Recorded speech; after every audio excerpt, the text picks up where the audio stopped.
सो अब देखो 9th 10th question हो गया।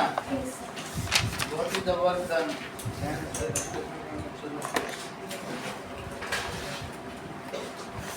11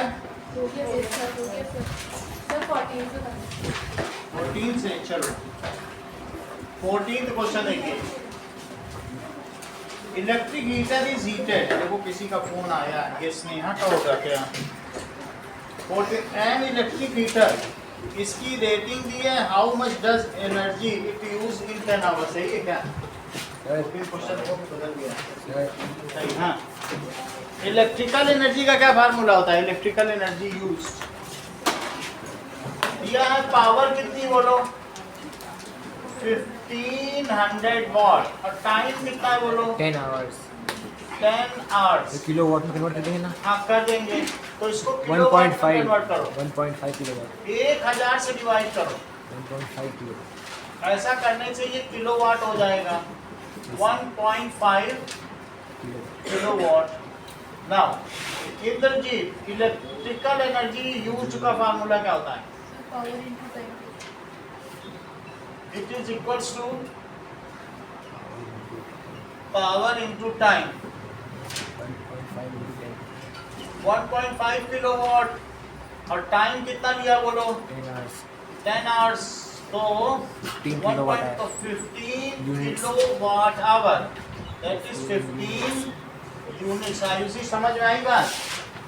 क्योंकि इलेक्ट्रिकल एनर्जी यूज में पावर इनटू टाइम इसे किलोवाट में रखना होता है। कमर्शियल यूनिट किलोवाट आवर होती है, तो इसको किलोवाट में बदलो, वो तो आवर में है ही, तो फिर वो किलोवाट आवर बन जाएगा। अगला देखो क्या,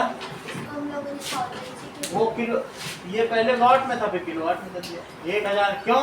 क्योंकि अगर ऐसा ना करना चाहो तो तुम्हारे पास दूसरी सुविधा है। 1500 what into 1 kilowatt upon 1000 what.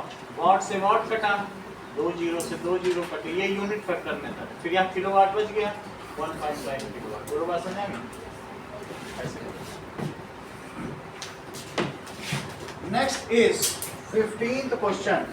15th अलग है, वो is illustrate. Now illustrate the law of conservation by discussing the energy changes which occur when we draw a pendulum to on side and allow। अगर मान लो आपने एक pendulum ले लिया है ये, तो वो इधर भी जाएगा और इधर भी जाएगा, अपनी मीन पोजीशन से वो दोनों तरफ जाएगा। तो अगर वो दोनों तरफ जा रहा है pendulum, so what are the energy changes that takes place in it? इसमें क्या क्या एनर्जी चेंज हो रहे हैं? नाउ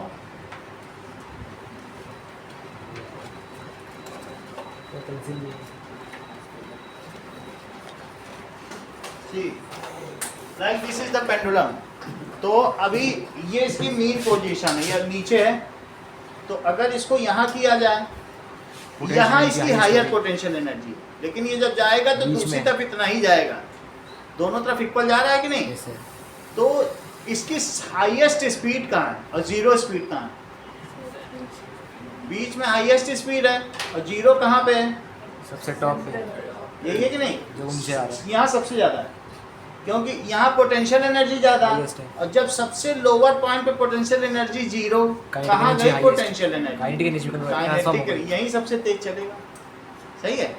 और इसी तरीके से कभी मान लो आपको क्या करना हो, ऐसी कोई कटोरी ले लो और कटोरी में एक कंचा डाल दीजिए या ग्लास बॉल, ये यहाँ सबसे तेज जाएगा और फिर यहाँ के फिर रुक जाएगा, फिर जब बीच में आएगा तभी तो तेज जाएगा। तो ये तेज, सबसे तेज पोजीशन। आप ऐसे ग्लास बॉल डालो, बीच में जाएगा, बीच में सबसे तेज है, फिर यहाँ रुक जाएगा, फिर लौटेगा। ऐसा होगा कि नहीं? वही तो पेंडुलम का भी है। तो यहाँ पर क्या है बताइए, ए और बी ले लो, so that is A B C. इसको ड्रॉ कर लेना, ये हुक में है, इसको हुक में टांग दिया, दिस इज फास्ट एंड ऐसे दिखा जाता है। इसको कहते हैं सिंपल पेंडुलम या सरल लोलक। हिंदी में कहते हैं सरल लोलक और इंग्लिश में कहेंगे simple pendulum. What does it mean by simple pendulum? A metallic bob fixed with a thread and other end is fixed with a rigid wall. It is known as simple pendulum. Metallic bob है, उसको तुम ऊपर बांध दो तो pendulum हो गया कि नहीं? तो इसमें क्या होगा? C पे क्या होगा निखिल बताओ? क्या चीज होगी यहाँ पे? काइनेटिक एनर्जी यहाँ मैक्सिमम होगी कि मिनिमम? मिनिमम का मतलब कितनी? 0।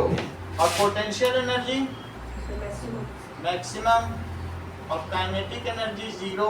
बी पर बताइए निखिल। सर बी पर kinetic energy maximum, kinetic energy maximum और पोटेंशियल एनर्जी ए पर पोटेंशियल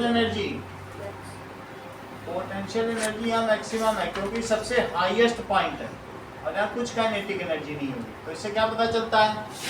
यही आपको लिखना है। ये तो इसका आंसर हो गया।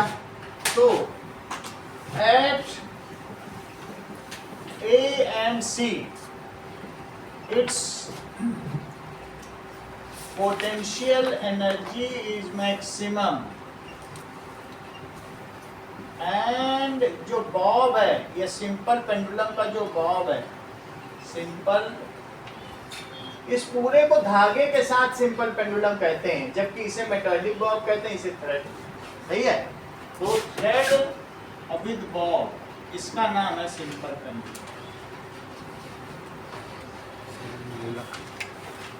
और this is metallic Bob, this is thread. तो ये कहा जाएगा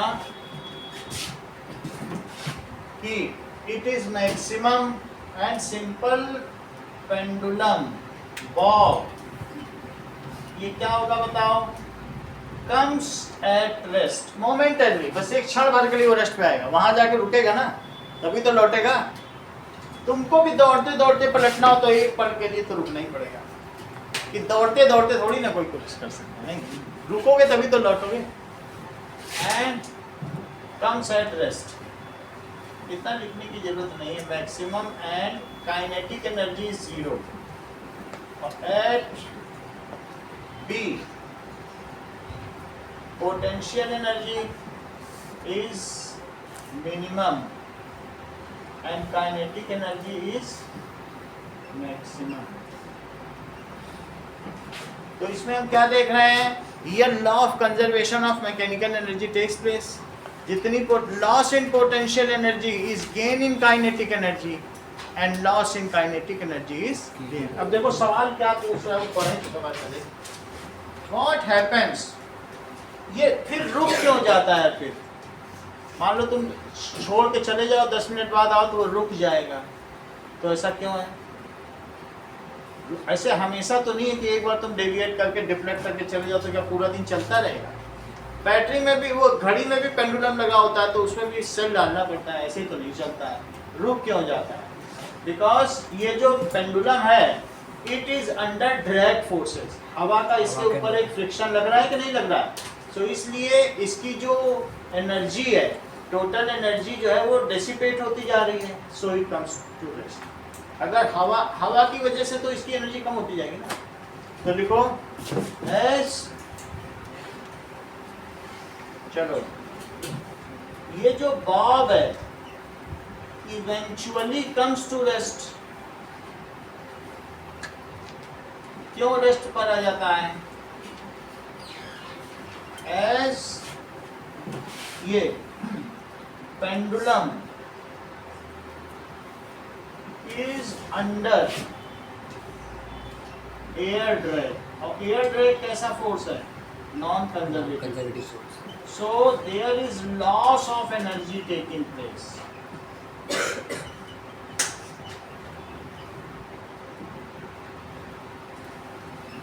तो सारी एनर्जी उसमें लॉस हो जाएगी और फिर वो वापस नहीं ली जा सकती, क्योंकि वो नॉन कंजर्वेटिव फोर्स है। नॉन कंजर्वेटिव पे जो काम करोगे वो मिलेगा वापस? क्या गया तो गया। फ्रिक्शन के अगेंस्ट में काम करते हो क्या मिलता है? ये बॉक्स उधर खिसका दो, क्या वापस खिसक के आ जाएगा? तो फिर जो गया डायरेक्ट फोर्स में तो चला ही जाएगा, वो तो थोड़ी ना मिलेगा। तो इसलिए this bob eventually comes to rest. Okay, now अब देखिए 16 क्वेश्चन फिर से देखेंगे।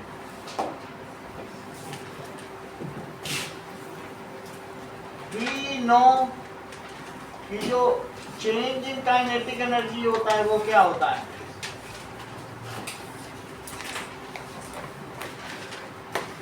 It is equal to work done on object, work done on object. अच्छा, वो शुरू में किस स्पीड से चल रहा है मास बताओ? ये जो मास है m, ये किस स्पीड से चल रहा है? और तुम इसे रोकना चाहते हो तो फाइनल स्पीड कितनी हो गई? 0। तो इस पर कितना काम किया जाए ये रुक जाए? वास्तव में काम कौन करेगा? फ्रिक्शन। इसे रोकेगा कौन? फ्रिक्शन। और फ्रिक्शन हमेशा निगेटिव वर्क डन ही करता है, क्योंकि फ्रिक्शन फोर्स इधर लगाता है और डिस्प्लेसमेंट इधर। तुम बॉल उधर छोड़ दो तो रुक क्यों जाती है? फ्रिक्शन हमेशा उल्टा फोर्स लगा रहा था, तभी तो रुक गया। यही फार्मूला लगाओ। ये कौन सा लॉ है? Law that is work energy theorem by work energy theorem लगाइए। That is K E final. Change in kinetic energy क्या होता है? और K E initial it is equal to work done. Harshita value press करो। Sir 14 question में एक question और पूछना है। 14th में is it violation of law of conservation of no, it does not violate law of conservation of energy। क्यों?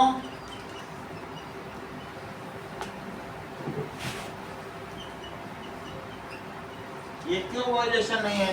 क्योंकि energy can be transformed from one form to another. ऐसा क्यों है? As energy can be transform, तो जो energy का इसका loss हुआ मैकेनिकल, वास्तव में इन दोनों का सम है क्या? क्या मैकेनिकल एनर्जी है? वो कहाँ चली गई? इससे एयर पार्टिकल हीट अप हो गए। तुम यहीं पे ही बहुत सारा वाइब्रेशन करा दो, तो वाइब्रेशन कराने में जानते हो क्या होगा? कि यह वातावरण गर्म हो जाए। जब वो कोई चीज़ वाइब्रेट कर रही है तो यहाँ के एयर पार्टिकल वाइब्रेट करने लगते हैं। समझ में आई बात कि नहीं? तुम कुछ ना करो, यहाँ 10 लाउड स्पीकर बजा दो, तुम्हारे कान गर्म हो जाए और हवा में गर्मी आ जाए। बजा के देख लो, बहुत सारे लाउड स्पीकर एक साथ बजा दो, तो क्या यहाँ के एयर पार्टिकल वाइब्रेट करने लगेंगे? उसकी वजह से तो उन्हीं की तो एनर्जी आ गई। तो जब तुम्हारा ये वाइब्रेट करते करते रुक गया तो इसने अल्टीमेटली अपनी एनर्जी किसको दे दी? एयर पार्टिकल्स को। एयर गर्म हो गई। जैसे अगर ये मतलब इसमें वैक्यूम में और तब भी ये मूव करता रहा तो फिर इसकी फिर कभी नहीं, फिर तो वहाँ तो कुछ है ही नहीं ड्रैग। तो बिल्कुल अगर आप अनस्ट्रेचेबल आइडियल बॉब ले लो, ये भी कुछ ना हो इसमें, यहाँ पर भी सेंट पे भी कोई फ्रिक्शन ना होती है, हमेशा वाइब्रेट ही करता रहेगा, कुछ नहीं होगा। फिर एनर्जी ट्रांसफर नहीं होगी, फिर किसी में होगी नहीं, कौन लेगा कौन?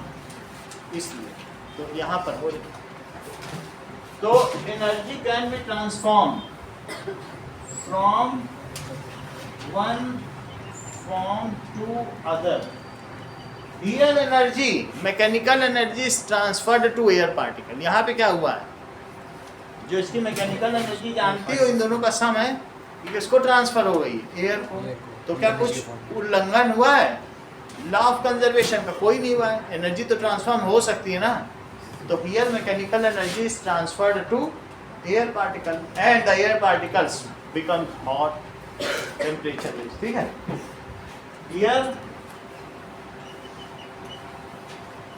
मैकेनिकल एनर्जी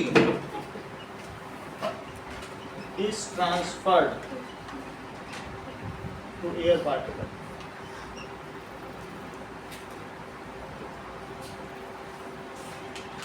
and जो एयर पार्टिकल है become हॉट हो सकता है या उनका टेम्परेचर इंक्रीज हो जाएगा।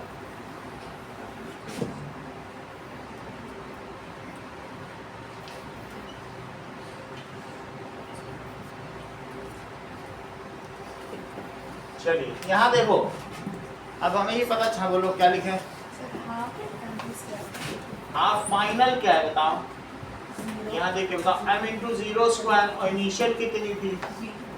तो हाफ एम वी स्क्वायर, यही तो W है। तो 0 minus half M we square is W। तो कितना काम करना पड़ेगा बताओ? नेगेटिव वर्क डन इतना करना पड़ेगा। और ये काम कौन करेगा? फ्रिक्शन। किसी भी चीज़ को रोकना है, चलती हुई चीज़ को, तो निगेटिव इतना वर्क डन वो कर दे। अभी उसके पास half M we square energy है, इतना निगेटिव एनर्जी दे तो 0 हो जाएगा।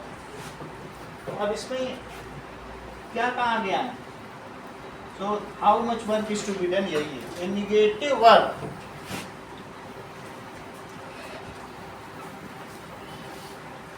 Of half M we square must be done. Time से आया करिए to bring it at rest. At rest.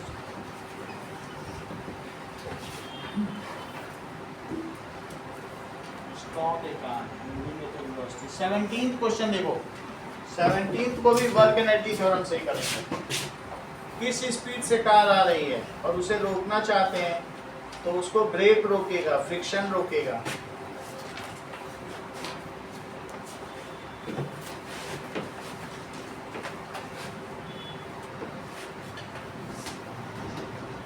ना 17, if a car is moving with a speed of 60 km per hour and its mass is 1500 kg, we want to stop। यही सवाल का formula लगा दो जो पहले लगाया है। ये 0 मीटर पर सेकंड तक लाना चाहते हैं। तो as per work energy theorem,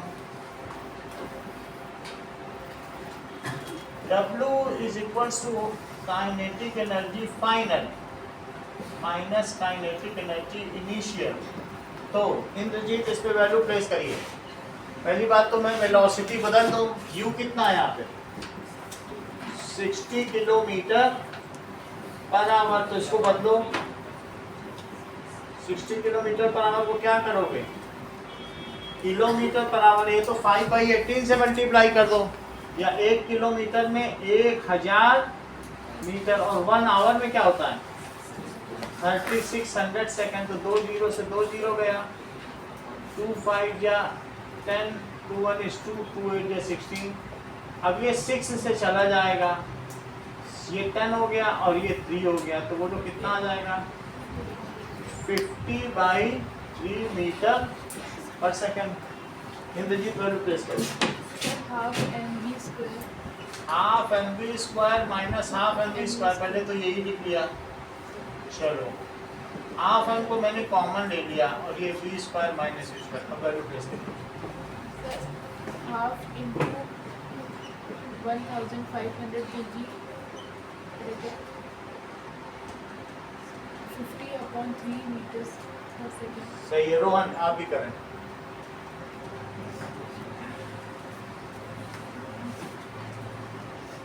बोलो अभिषेक। 0 और माइनस 50/3। फाइनल तुम्हें बतानी थी तो तुम इनिशियली बताने लग गए। यहाँ देख तो लेते, v माइनस v। तो इससे ये कट गया 750, और अंदर में माइनस आएगा 2500/9। मल्टीप्लाई कर दो, माइनस कॉमन आ जाएगा, तो 750 इंटू 2500/9, 3 से कटेगा। 250/3, तो 3 2 जा 6, 3 5 जा 15, 250/3। और नीचे भी 3 आ गया। ये तो कटेगा ही नहीं, डेसिमल में आएगा। मल्टीप्लाई करो, 625 30 अपॉन 3, निगेटिव साइन रहेगा। अब 3 से कट करो, पीछे डेसिमल में क्या 3 2 जा 6। यहाँ कितना आएगा आदित्य? सर 0 फिर सर बोलो 8 8 और 3 3 3 3 दैट इज 8 के बाद एक 3 इससे एक 3 इससे एक 3 3 इससे आएंगे, उसके बाद 0.3 बार आ जाएंगे। ये आ जाएगा। तो कितना joule work is done. Joule. So negative work is done that वो कोई फ्रिक्शन नहीं करेगी या जो उसका ब्रेक है कार का वो करेगा, उसे रोक देगा। 18th क्वेश्चन देखो। 18th में तुमको बताना है कि किसमें वर्क डन निगेटिव है, किसमें पॉजिटिव है। पलक, इसमें पहले वाले कंडीशन में वर्क डन क्या है? जबकि फोर्स ऊपर लग रहा है और ऑब्जेक्ट जा इधर रहा है, तो आपको क्या लगता है? Why work done is 0, displacement ना।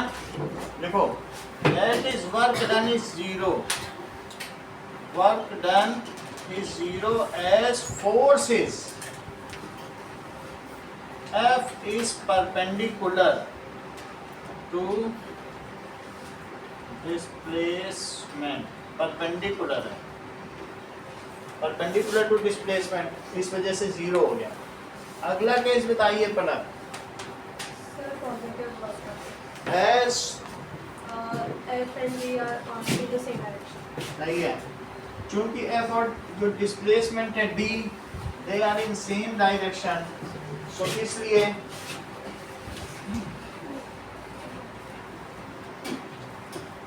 जिधर फोर्स लग रहा है उधर ही उसमें डिस्प्लेसमेंट हो रहा है, डिस्प्लेसमेंट दे रहा है।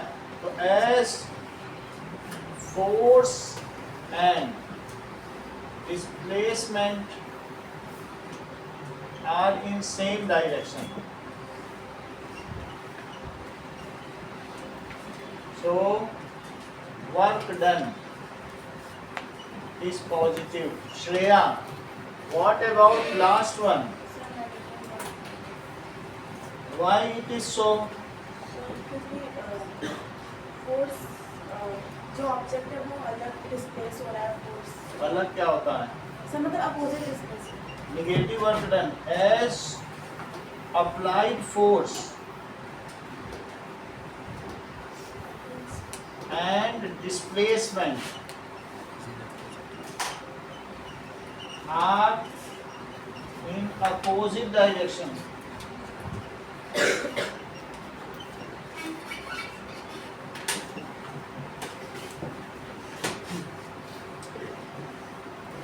नाइनटीन्थ क्वेश्चन देखिए।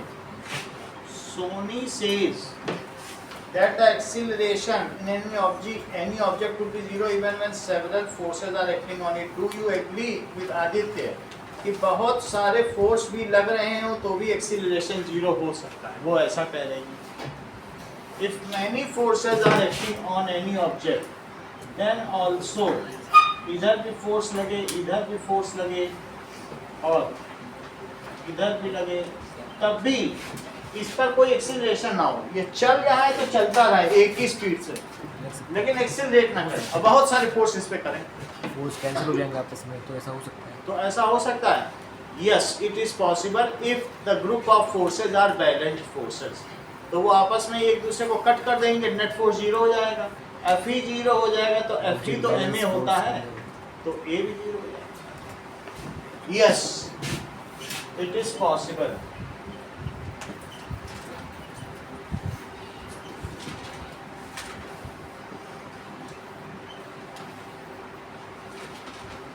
If group of forces जो भी इस पे एक्ट कर रहे हैं, acting on object are balanced forces, अगर ये बैलेंस्ड फोर्स हो तो एफ नेट क्या हो जाएगा? 0 हो जाएगा। एफ नेट जो है F1 F2 F3 F4 है, लेकिन ये सब मिला के क्या हो जाएगा? 0। लेकिन एफ नेट 0 होने का क्या मतलब है? एफ खुद एम ए होता है ना, तो एम ए ही 0 हो जाएगा, मास उस पर नेट। तो फिर यहाँ से देखो ए क्या हो जाएगा? 0/m, तो ए भी 0 हो जाएगा। So object can move without acceleration. Find the energy in kilowatt hour. अगर कोई 500 की 4 डिवाइस चल रही हो 10 घंटे तक, तो बताइए। 5 किलो मान लीजिए ये 4 बल्ब है बड़े बड़े 500 वाट के और एक साथ चला दिए गए किसी बारात या फंक्शन में और एक साथ सब चल रहे हैं, कितने घंटे तक चलते रहे? 10 is 10 घंटे तक 10 घंटे रात भर पूरे चलते रहे। तो ऐसी स्थिति में 500 वाट की एक है तो टोटल वाटेज कितना यूज हो रहा है, कितनी एनर्जी वो लोग ले रहे हैं मेन से?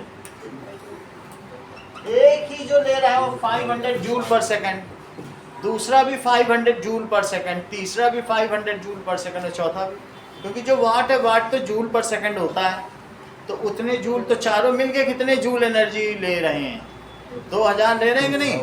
एक ही 500 जूल पर, वाट क्या होता है? जूल पर सेकंड। 2000 तो इसलिए टोटल पावर कितनी हो गई बताओ? 2000 वाट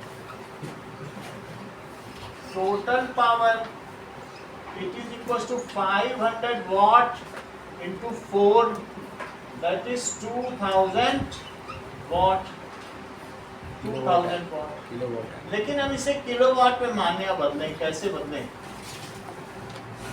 2000 वाट में कितना kilowatt? Ayush 2 kilowatt, that is 2 kilowatt. ना बदल सको तो वही फार्मूला लगाओ, into 1 किलोवाट अपॉन 1000 वाट। तो वाट से वाट कट जाएगा, 3 जीरो से 3 जीरो कट जाएंगे तो किलोवाट आ जाएगा। ये भी तो तरीका ठीक है। अब हमें ये पता चल गया टोटल पावर और रनिंग टाइम क्या है इनका, 10 hours it is equal to 10 hour. अब ये कह रहा है कि इलेक्ट्रिकल एनर्जी कंज्यूम, कृपा इलेक्ट्रिकल एनर्जी कंज्यूम क्या है फार्मूला? दवाई लेने में तो बड़ी तेज अभी अभी में ले रही है, पर खाने में कुछ नहीं। हाँ बोलो, ऐसे नहीं चलेगा, इलाज ही करनी है तो फिर स्ट्रगल ही करती रहो। हाँ बोलो, सरल सरल चीज में तुम कितना स्ट्रगल कर रही हो?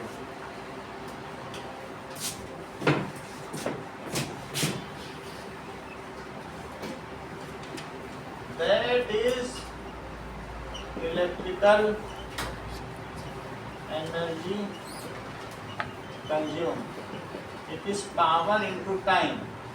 तो 2 kilowatt into 10 hour, that is 20 kilowatt hour, so that is 20 units। 20 units electricity खर्च हो गई। 1 यूनिट्स में कितने जूल है कृपा?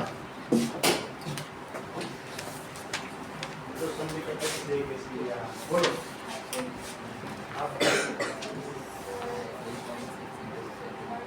यूनिट्स में कितने जूल?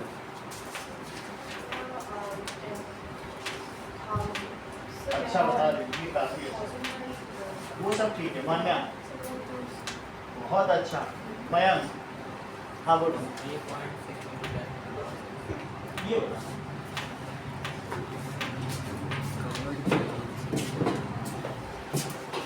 भाई वो तो करवा दिया ना, 1 यूनिट में कितने जूल? तो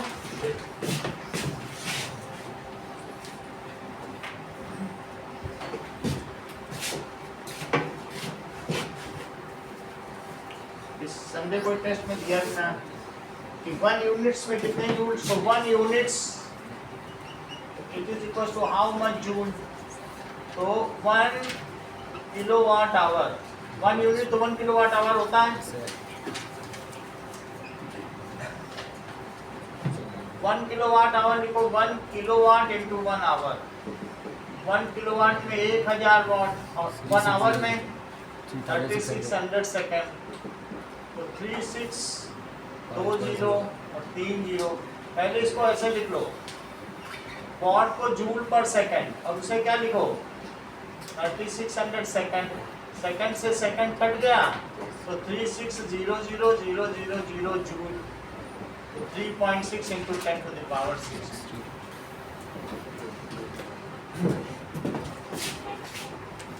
अब देखिए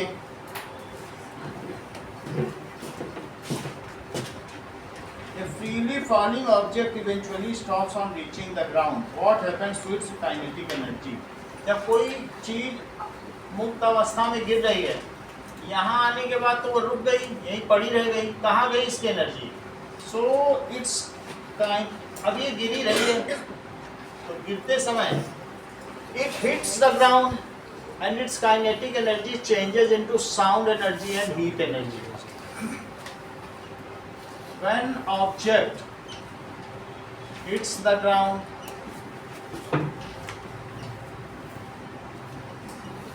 its kinetic energy changes into heat energy and sound energy. यही चीज लिखा है। वो सब इन्होंने पूछा कि कहाँ what happens to kinetic energy, तो काइनेटिक एनर्जी का हमने बता दिया, काइनेटिक एनर्जी इसमें बदल जाती है। ठीक,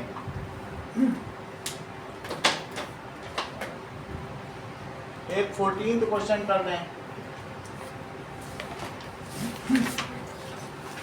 एक 17th कर रहे हैं और एक 20 कर लो, 3 सवाल करो।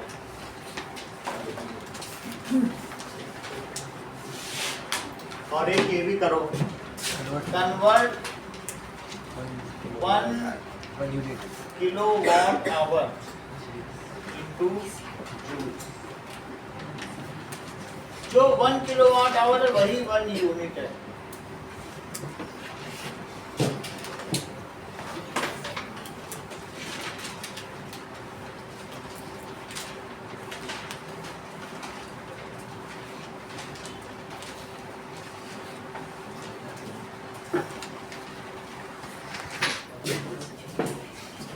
That is structure of the atom.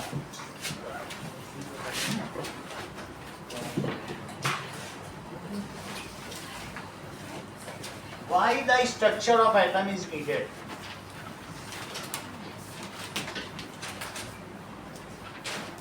Of atom is needed. सब लोग ये क्यों जानना चाहते थे कि जब इतनी बात कह दी थी डाल्टन ने कि एटम इज अनकट, एटोमियो, एटम का क्या मतलब होता है? ए प्लस टोमियो, यानी अनकट।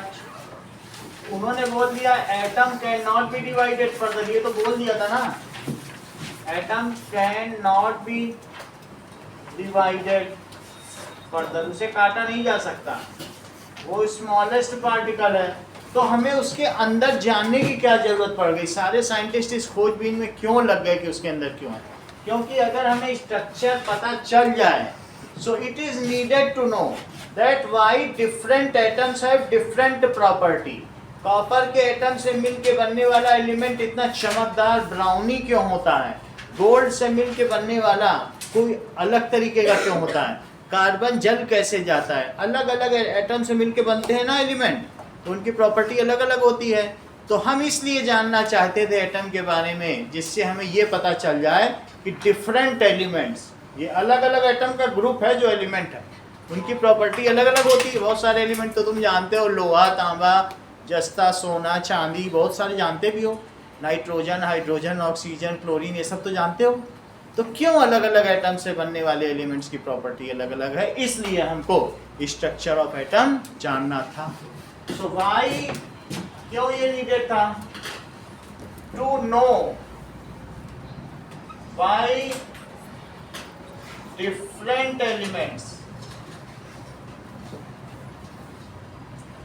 have different properties, इसलिए हमें जानना था। और किसलिए जानना था? Why atoms combine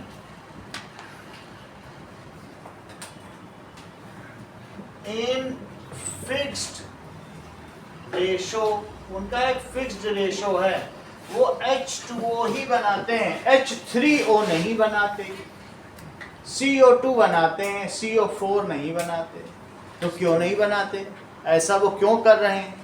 तो कोई डेफिनेट फिक्स्ड रेशो में काम कर रहे हैं, तो ये क्यों कर रहे हैं? इसलिए भी मुझे स्ट्रक्चर ऑफ एटम जानना था। Combine in a fixed ratio two form molecules. N2 बनाते हैं नाइट्रोजन गैस के लिए, N3 तो नहीं बनाते। तो क्यों नहीं बनाते? जरूर उनके अंदर ऐसी कोई खास बात होती होगी, ठीक है कि नहीं? ये सारी चीजें थी, तो इसलिए many scientist were about it ना। अब जरा देखो, एटम कंटेन्स सब एटॉमिक पार्टिकल्स, जिनके 3 अलग अलग साइंटिस्ट ने खोज की, वो मैं बताऊंगा कैसे कैसे। जो एटम के अंदर के पार्टिकल्स हैं उन्हें क्या कहोगे? सब एटॉमिक पार्टिकल्स। एटम कंटेन्स सब atomic particles, that is electron, proton and neutron. So that is tiny particles present inside atom,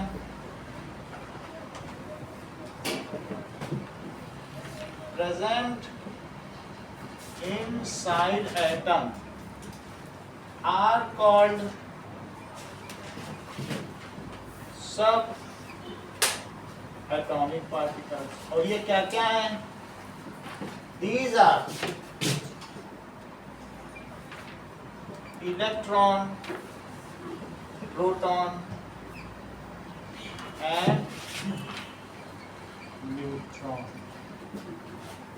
ये सब एटॉमिक पार्टिकल।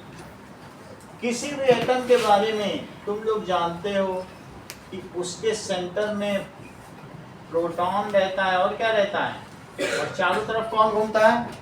ये तो हम जानते हैं, लेकिन उस समय के लोग नहीं जानते थे। ये 1800 और 1850 तक की ये सब चीज़ें लोग नहीं जानते थे, ठीक है कि नहीं?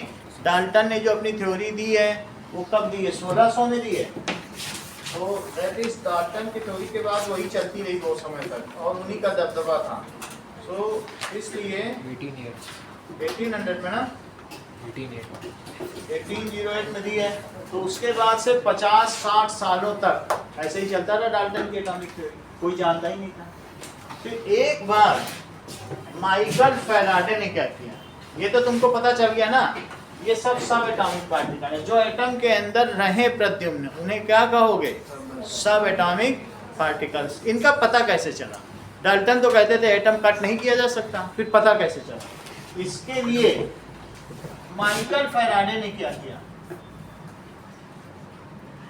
फैराडे has done experiment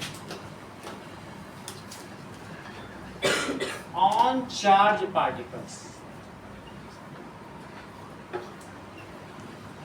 इन्होंने कहा कि अगर कोई 2 डिसिमिलर चीजों को रब किया जाए तो उनमें चार्ज आ सकता है। If 2 dissimilar objects are rubbed with each other, तो चार्ज आ जाए। मान लीजिए कि मैं क्या करूं,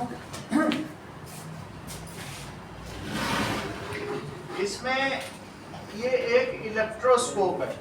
इलेक्ट्रोस्कोप है, इसमें गोल्ड लीफ है, 2 गोल्ड की बीच में लीफ लगी हुई है।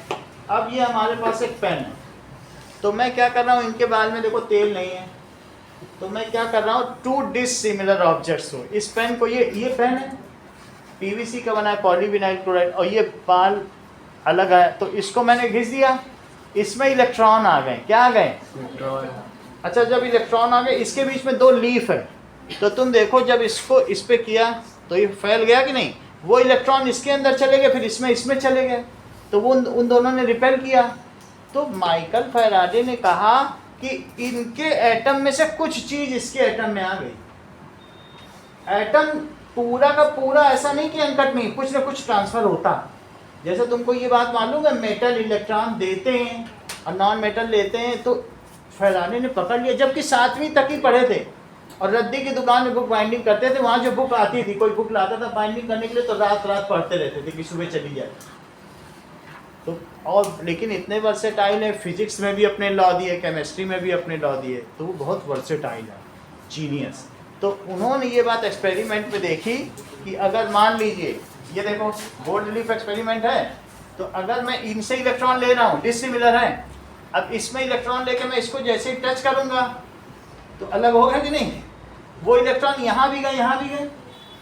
समझ आई बात कि नहीं? ये देखो, तो अभी पहले इसको फिर से डिस्चार्ज करें। अब इससे चार्ज मैंने अर्थ में डाल दिया, ये सब अर्थ में चला गया, फिर से चिपक गया क्योंकि लोहा था जमीन में चला गया। अब फिर से देखो, अलग होगा बिल्कुल, दिख रहा है?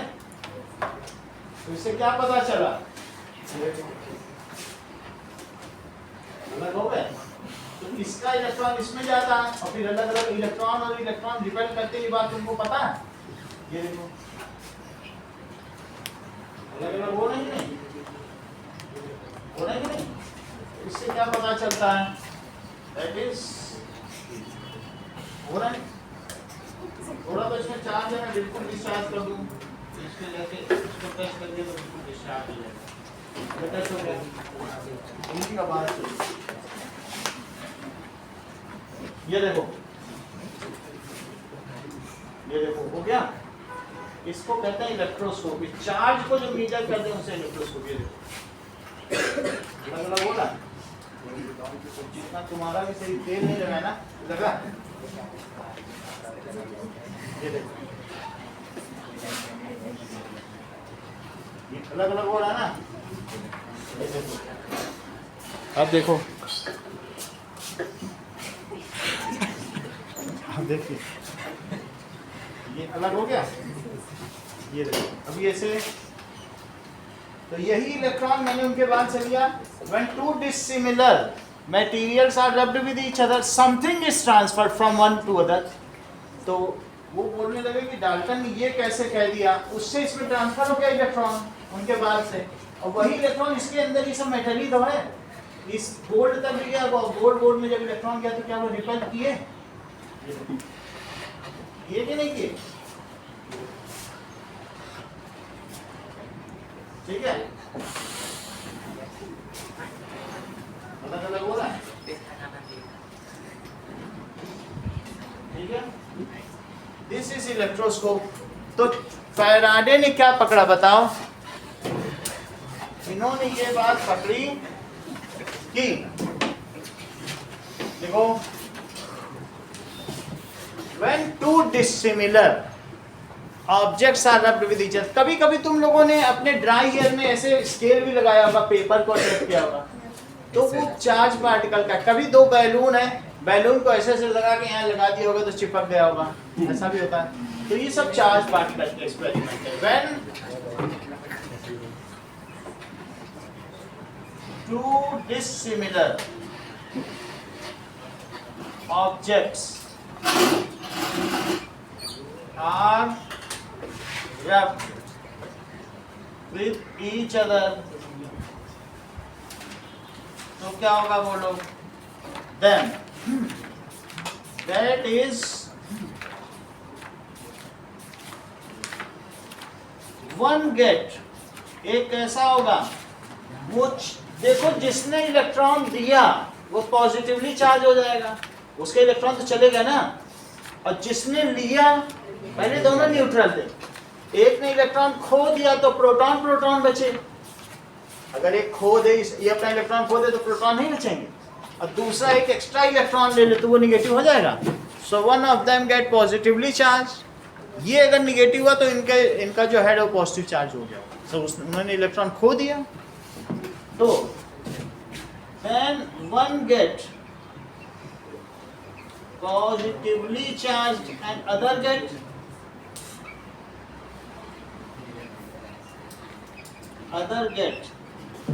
negatively charged।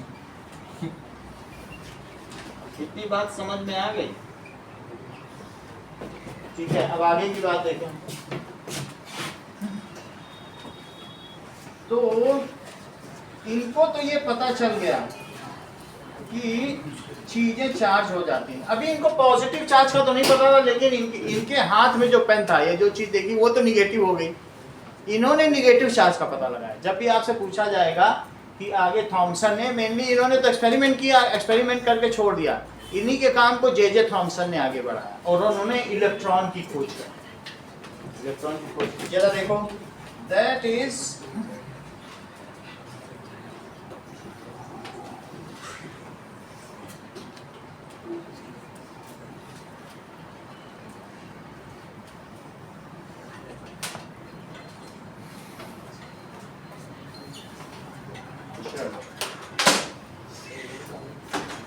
So let us see some experiment regarding charges. तो कुछ एक्सपेरिमेंट देखो।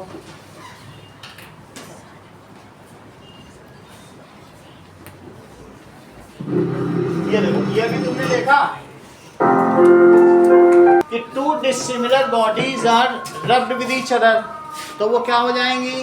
Then they become charge. इतना ही काम इन्होंने किया, इन्होंने बस चार्ज देखा। अब जे थॉमसन ने क्या किया वो देखो। ये लोग सब एटॉमिक पार्टिकल की खोज कर रहे हैं। अगर पता चल जाए क्या क्या उसके अंदर है तो फिर ये आगे की बात करेंगे, भाई अब ये कहाँ हैं, तभी तो स्ट्रक्चर की बात होगी। अगर ये सब हैं तो कहाँ रहते हैं, पहले ये पता चले मान्या है, फिर मैं पता लगूँ ये रहती कहाँ है। अर्जुन गेट में रहती कि कहाँ रहती कि कौन से गेट में, ठीक है ना। ये सुब्रतो पार्क में या किसी एनक्लेव में रहती है। बात समझ में आई कि नहीं? That I will later. तो पहले ये तो पता चले इसमें इलेक्ट्रॉन, प्रोटॉन और न्यूट्रॉन है, फिर मैं ये भी पता करूँगा कि हाउ दे आर अरेंज्ड, ठीक है। तो सबसे पहले किस चीज़ की पता लगाएगी बोलो? इलेक्ट्रॉन। और किसने पता लगाया? जे थॉमसन ने क्या किया देखो। J Thomson. So J Thomson has done a cathode ray. उन्होंने क्या किया? एक कैथोड रे ट्यूब ले ली। जरा इस चीज को देखो, दो तरफ मेटल की प्लेट है और इन दोनों में ये जस्ट एक स्टैंड पे खड़ी है। इसको एक स्टैंड पे ऐसा खड़ा किया गया। ओके, अब इसमें से यहाँ पर एक वैक्यूम पंप है, वैक्यूम से इसकी हवा निकाल ली गई है। अब इसको सेल में लगा दो हाई वोल्टेज में। ये देखो, हाई वोल्टेज का मतलब है ये 220 वोल्ट है, और भी ज्यादा में करीब करीब 1000 वोल्ट पे लगाओ। बहुत ज्यादा है ना, 5 गुना वोल्ट ऐसा। तो इसके अंदर कोई हवा नहीं है, इसके अंदर क्या है बोलो? No air. और फिर इसमें क्या किया गया? दैट इज, ये कैथोड रे की ट्यूब है, कुछ इस तरीके की होगी। ये देखो, this is cathode ray tube. तो इसको उस टाइम पे इन्होंने पहले से ही, ये देखो, यहाँ से हवा निकाल ली है। यहाँ से क्या किया है?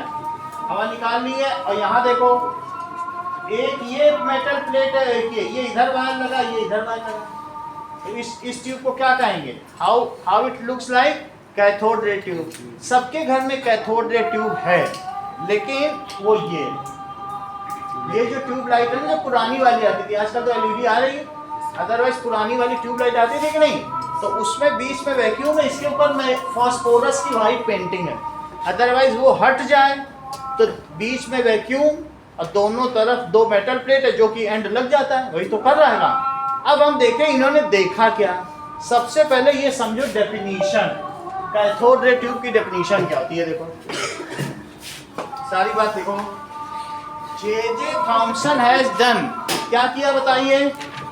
सो J Thomson has done experiment in cathode ray tube. इसमें किया कैथोड रे ट्यूब। ये क्या होती है?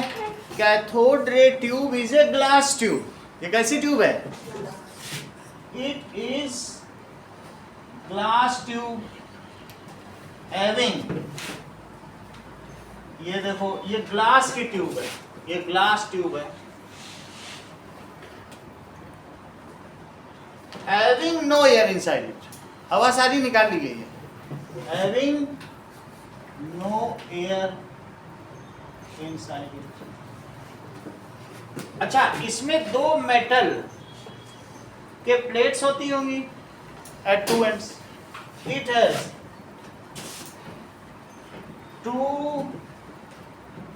Metal plates at two ends connected. देखो, एक को किससे कनेक्ट किया है बताओ? पॉजिटिव टर्मिनल से, और एक को, अगर तुम बैटरी की बात करो तो जो बैटरी में ये पोर्शन है वो प्लस होता है, ये वाला कैसा होता है? तो ऐसे कनेक्ट कर लिया, लेकिन हाई वोल्टेज से किया। one end is connected to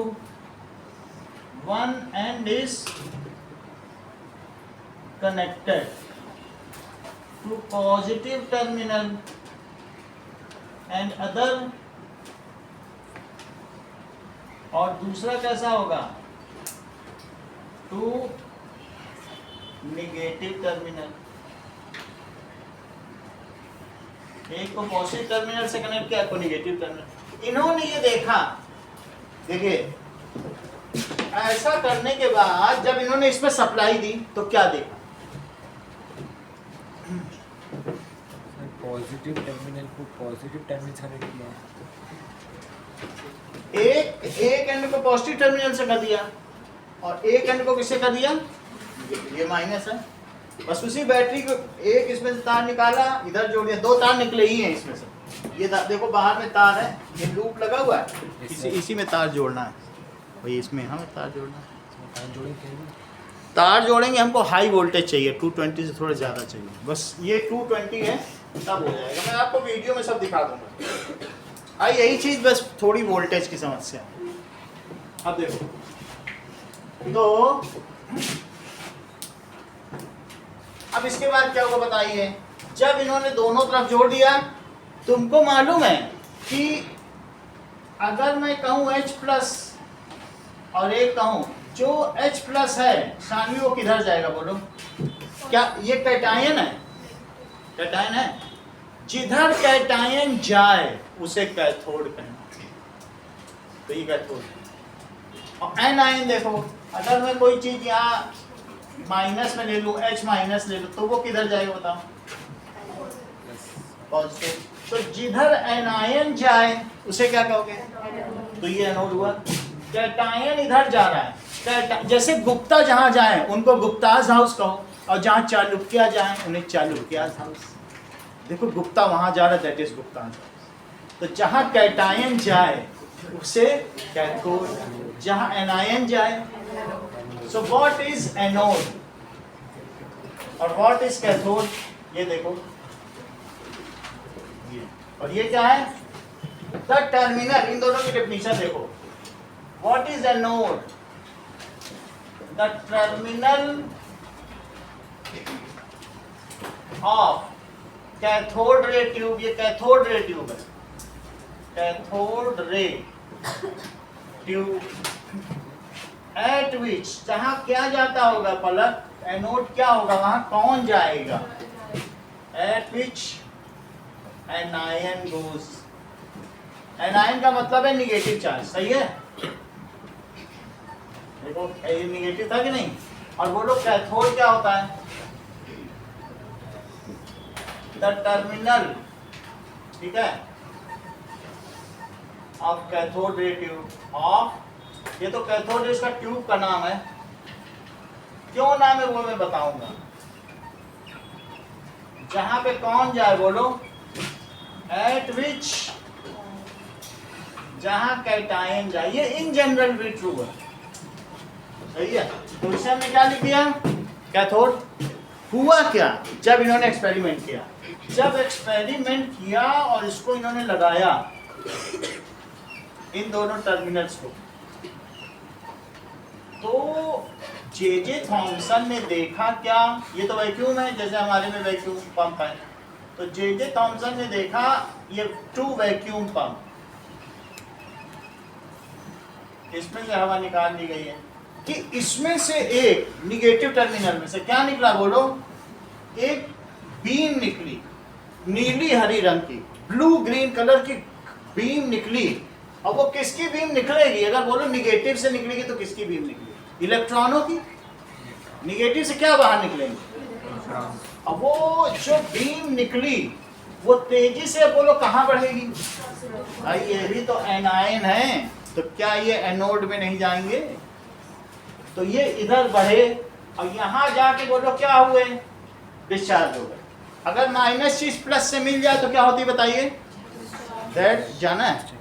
2 minute का एक वीडियो दिखा देते चलिए, 2 मिनट, इतनी बात समझ लो कि एक ये निगेटिव है, यहाँ से निकलती है, अच्छा जो कैथोड से निकलेगी बीम उसे क्या कहेंगे, कैथोड रे, उसे क्या कहेंगे, कैथोड से निकली ना, तो उन्होंने देखा यहाँ से एक बीम निकली और उस बीम को क्या कहेंगे, cathode ray, and it get discharge to other terminal. चूंकि कैथोड रे है और वो डिस्चार्ज भी हो रही है, कहाँ डिस्चार्ज हो रही है, वहीं कहीं हो रही है दूसरे टर्मिनल, इसलिए इस ट्यूब का नाम क्या पड़ गया, कैथोड रे डिस्चार्ज ट्यूब। अब इसकी तुम एक वीडियो देखो। फिर इसकी इन्होंने प्रॉपर्टी देखी कि क्या वास्तव में ये निगेटिव चार्ज है, ऐसा इन्होंने देखा। Let us see. सो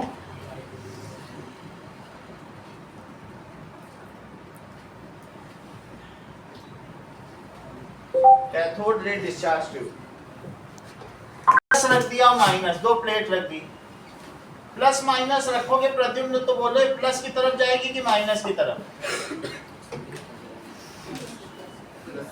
इससे क्या पता चला कि ये कौन से चार्ज की, बोलो निगेटिव है। प्लस की तरफ क्यों जा रही है, निगेटिव है। प्लस और माइनस किया कैसे, एक और बैटरी लगा दी और उस बैटरी में यहाँ प्लस कर दिया होगा और यहाँ पे क्या कर दिया, माइनस, अपने आप प्लस माइनस हो जाएगा। तो किधर भागी, अच्छा जब इन्होंने ये चल रहा था, अभी तुमने देखा एक मैग्नेट भी लाए थे, तो मैग्नेट लाने से भी डिफ्लेक्ट हुई, चार्ज पार्टिकल मैग्नेटिक फील्ड में डिफ्लेक्ट होते हैं। और तीसरा तुमने अभी क्या देखा बताओ, व्हील घूम गई। इसका मतलब क्या, उनके पास वेलोसिटी थी, वेलोसिटी थी, तो अगर काइनेटिक एनर्जी भी थी हाफ mv², तो वो किसी पे हिट करेंगे तो अपनी एनर्जी ट्रांसफर करेंगे रोटेशनल काइनेटिक एनर्जी में। भाई लीनियर काइनेटिक एनर्जी उसे घुमा दी, इनके पास mv भी था, मोमेंटम भी था। तो तुम्हें चार चीजें पता चली, पहला निगेटिव चार्ज है, दूसरा they move in a straight line, तीसरा they have momentum and kinetic energy. एक और चीज बतानी है, वो और देखो। दैट इज फोर्थ चीज क्या है कि ये दे स्ट्रेट लाइन में चलते हैं तो ये दे कास्ट शैडो। अगर एक बीच में क्रॉस रख दो तो उसके पीछे, चलो अब इस चीज को लिखें, चारों चीज लिख लें।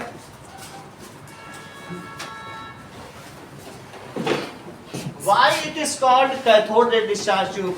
A beam of negative charge comes out from cathode and get discharged at anode. That's why it is called cathode ray discharge tube. सही है? देखो अभी तक इन्होंने इसका नाम नहीं दिया है, अभी वो इसे निगेटिव चार्ज ही बोल रहे हैं, फिर बाद में इसका नाम दे देंगे, नाम देते ही इनको नोबेल प्राइज मिल जाएगा। हाँ वो आएगा अभी, वो कैनाल डिस्चार्ज जो भी देखेंगे। तो इसको कहेंगे a beam of negative charge, इसमें से बाहर निकलेगी बताओ, comes out from cathode, negative charge निकले एंड ये क्या करेगी, moves in straight line and get discharged at anode या positive terminal and moves in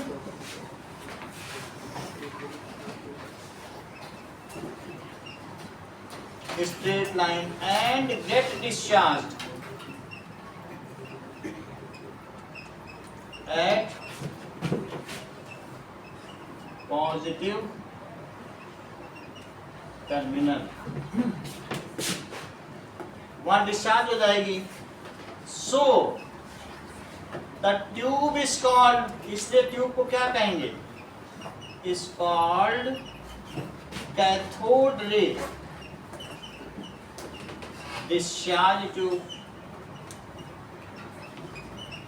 अब आयुष, इसकी कुछ प्रॉपर्टीज लिखें, ये क्या होती बताइए, properties of cathode ray,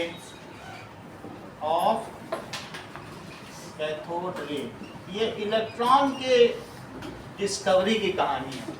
that means cathode ray किधर जाती है, it get deflected towards positive terminal. पहली बात, it moves in straight line,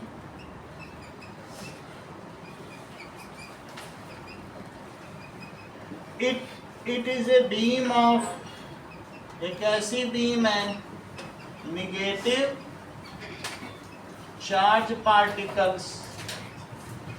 और बताओ तीसरी चीज, it get deflected towards positive plate.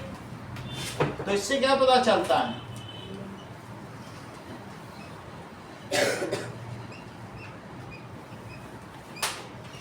Positive plate. और अब इसे एक और, ये किसकी ओर डिफ्लेक्ट होती है बताओ? It get deflected. और उसने क्या रखा था एक्सपेरिमेंट में जिसकी वजह से ये बीम डिफ्लेक्ट है? हाँ, it get deflected by magnet, by magnet, it moves.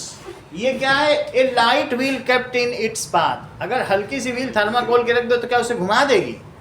तो इस वजह से इसमें क्या हुआ है, क्या चीज कही जा सकती है इसमें? क्या, अगर कोई भी चीज है किसी चीज को घुमा देती है तो उसमें क्या कहा जाएगा? What it contains? It has momentum and kinetic energy. चलो, इट रोटेट्स। देखो इस चीज को, पांचवी property, it rotates. Light wheel kept in its path, so it has momentum, यानी mv है इसके पास, और वेलोसिटी तो है ही है, मोमेंटम एंड काइनेटिक एनर्जी। और आखिरी बात, it cast shadow of a Mulliken cross. Mulliken ना कहो, ये मुल्लिकन एक साइंटिस्ट का नाम था। किसी अगर क्रॉस का ये शैडो तो बना ही देती है। So it